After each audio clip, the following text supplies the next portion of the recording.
কামিকা একাদশী কেন এত গুরুত্ব, আজকে এই নিয়ে আমার বিশেষ ভিডিও। নমস্কার, আমি হলাম অ্যাস্ট্রোলজার রুমি মাহিন্দার। শুধু উপবাস করলেই কি একাদশীর পূর্ণফল পাওয়া যায়? না, কামিকা একাদশী আসল মাহাত্ম্য জানলে আপনি অবাক হয়ে যাবেন। বলা হয় কামিকা একাদশী শ্রাবণ মাসের কৃষ্ণপক্ষের একাদশীর তিথিতে পালন করা হয়। এই একাদশী ভগবান বিষ্ণুর অত্যন্ত প্রিয় একটি একাদশী। বলা হয়েছে ভক্তি করে এই ব্রত যদি পালন করা হয় তাহলে বহু পাপ ক্ষয় হয়, মন পবিত্র হয় এবং ঈশ্বরের কৃপা লাভ হয় এবং সুকর্মের পথ খুলে যায়। বলা হয় এই একাদশী পালন করা হয় কেন? ভগবান বিষ্ণুর আশীর্বাদ লাভের জন্য, আত্মা শুদ্ধি ও মানসিক শান্তির জন্য, এবং বিশ্বাস করা হয় এই একাদশী পালন করলে বহু জনমের পাপ ক্ষয় হয়ে যায় এবং সংসারে সুখ শান্তি এবং শুভ ফল বজায় থাকে।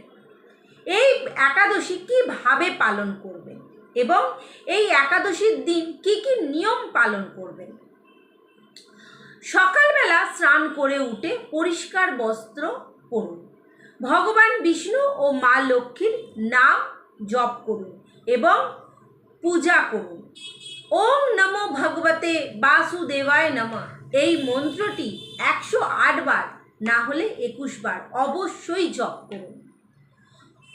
অবশ্যই বলবো এই দিন উপবাস করুন। যদি উপবাস না করতে পারেন, এখন তো মানুষের শরীরে প্রচুর সমস্যা, যার জন্য কিছু ফল আহার করে অবশ্যই উপবাস রাখুন। অবশ্যই ভগবান বিষ্ণুর পায়ে তুলসী পাতা নিবেদন করবেন এবং মনে রাখবেন এই দিন তুলসী পাতা একদম ছিঁড়বেন না, কারণ এই দিন গাছ থেকে তুলসী পাতা ছিঁড়লে বিষ্ণু ভগবানের কষ্ট হয়। গীতা পাঠ করুন, বিষ্ণুর নাম স্মরণ করুন এবং হরি নাম জপ করুন। যদি পারেন দরিদ্র মানুষদের, যারা অভাবী মানুষ, তাদের অবশ্যই কিছু দান করুন, এতে আপনার পূর্ণ লাভ হবে। রাগ ক্রোধ মিথ্যা কথা বলা অন্যায় অবিচার করা এগুলো থেকে একদম দূরে থাকবেন এবং রাতের বেলায় ঘুমোতে যাওয়ার আগে অবশ্যই ভগবান বিষ্ণুর নাম স্মরণ করবেন বা ভজন শুনবেন, এতে আপনার মন শুদ্ধ হবে। শেষে একটা কথা বলি, একাদশীর সবচেয়ে বড় নিয়ম শুধু না খেয়ে থাকা নয়, বরং মনের পবিত্রতা এবং ঈশ্বরের প্রতি বিশ্বাস রাখা এবং মানুষকে ভালোবাসা, সৎ কর্ম করা, এটা হচ্ছে মেন লক্ষ্য হওয়া উচিত। হরে কৃষ্ণ।